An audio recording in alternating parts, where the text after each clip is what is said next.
নমস্কার দর্শক বন্ধুগণ, সাধক জীবন চ্যানেলে সকলকে স্বাগত জানাই একটি নতুন পর্বে। আজকে জাতকের গল্প, অসতের সাজা। অতীতকালে বোধিসত্ত্ব একবার এক ব্রাহ্মণ পরিবারে জন্মগ্রহণ করেন। ধীরে ধীরে তিনি নিজের চেষ্টায় আর গুরুর অপার করুণায় বিদ্যায় পণ্ডিত হয়ে ওঠেন। কিন্তু সেই জন্মে বোধিসত্ত্ব ছিলেন বেঁটে আর কুঁজো।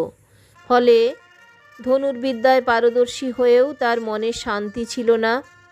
রাজদরবারে কাজ চাইতে গেলে তার চেহারা দেখে রাজা নিশ্চয়ই রাজদরবারে কোনো কাজে তাকে বহাল করবেন না। তিনি মনে মনে মতলব আঁটতে লাগলেন, কিভাবে রাজদরবারে কাজ পাওয়া যায়। এই সব ভেবে তিনি একজন বেশ লম্বা লোকের খোঁজ করতে লাগলেন। খুঁজতে খুঁজতে তাঁতিপাড়ায় ওই রকম একটি লোকের সন্ধানও পেয়ে গেলেন। তিনি তাকে বললেন, তোমার নাম কি? লম্বা লোকটি বলল, আমার নাম ভীমসেন। তোমার এত সুন্দর চেহারা থাকতে তুমি কি না তাঁতে কাজ করছো? লম্বা লোকটি বলল, কি করব ভাই, ভাগ্যে যা আছে তাই তো হবে।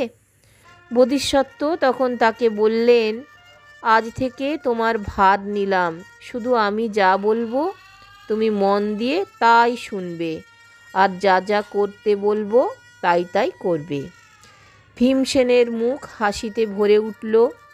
সে বলল, আপনি যা বলবেন আমি তাই করব। বোধিসত্ত্ব তখন ভীমসেনকে বললেন, আগামীকাল তুমি আমার সঙ্গে রাজদরবারে যাবে। সেখানে তুমি একজন তীরন্দাজ বলে নিজের পরিচয় দেবে, আর আমাকে দেখিয়ে বলবে এ আমার চাকর। তারপরের সব দায়িত্বই আমার। তোমাকে আর বেশি কিছু ভাবতে হবে না। ভীমসেন বোধিসত্ত্বের কথায় রাজি হয়ে গেল। পরদিন দুজনে রাজদরবারে এলো। ভীমসেন নিজেকে তীরন্দাজ হিসেবে পরিচয় দিল, আর বোধিসত্ত্বকে দেখিয়ে বলল, এ আমার সঙ্গেই থাকে, দুবেলা আমার কাজ করে দেয়। মহারাজ ভীমসেনের বলিষ্ঠ চেহারা দেখে তাকে কাজে বহাল করলেন। বললেন, প্রতি মাসে 2000 টাকা করে তুমি পাবে। সেদিনের পর থেকে বোধিসত্ত্ব আর ভীমসেন রাজকর্মচারী হিসেবে কাজ করতে শুরু করলো। যখন রাজা ভীমসেনকে কোনো আদেশ দেন, ভীমসেন বোধিসত্ত্বের সাহায্যে সেসব আদেশ সম্পন্ন করে। দুজনে রাজপ্রাসাদে বেশ সুখেই ছিলেন। একবার রাজ্যে একটা মানুষ খেকো বাঘের উপদ্রব হলো। রাজ্যের সব মানুষ ভয়ে তটস্থ। বিকেলের পর রাজ্যের রাজপথে আর কোনো লোকজন চলাফেরা করে না। রাজার কানে এ খবর যেতে রাজা ভীমসেনকে ডেকে পাঠালেন। ভীমসেন রাজদরবারে মাথা নিচু করে অভিবাদন জানিয়ে বলল, মহারাজার জয় হোক। মহারাজ মাথার ওপরে তার একটি হাত তুলে ভীমসেনকে থামিয়ে দিয়ে চিন্তিত মুখে বললেন, রাজ্যে নাকি একটা মানুষ খেকো বাঘের উপদ্রব হয়েছে। ভীমসেন বলল, হ্যাঁ মহারাজ, লোক মুখে তাই তো শুনছি। মহারাজ বললেন, তোমার কোনো কথা শুনতে চাই না ভীমসেন, তুমি আজ রাতের মধ্যে ওই মানুষ খেকো বাঘটিকে মেরে দেশকে বাঁচাবে, এই আমার আদেশ। ভীমসেন সম্মতি জানিয়ে বোধিসত্ত্বের কাছে চলে আসে। বিস্তারিত ঘটনা শোনার পর বোধিসত্ত্ব বললেন, দেখো, আমি ঠিক যেভাবে বলবো সেইভাবেই কাজ করবে। তুমি আজ রাতে জঙ্গলে 2000 তীরন্দাজ পাঠিয়ে দেবে, আর তুমি ঝোপের আড়ালে লতা পাতা দিয়ে লম্বা দড়ি তৈরি করে গাছের আড়ালে লুকিয়ে থাকবে।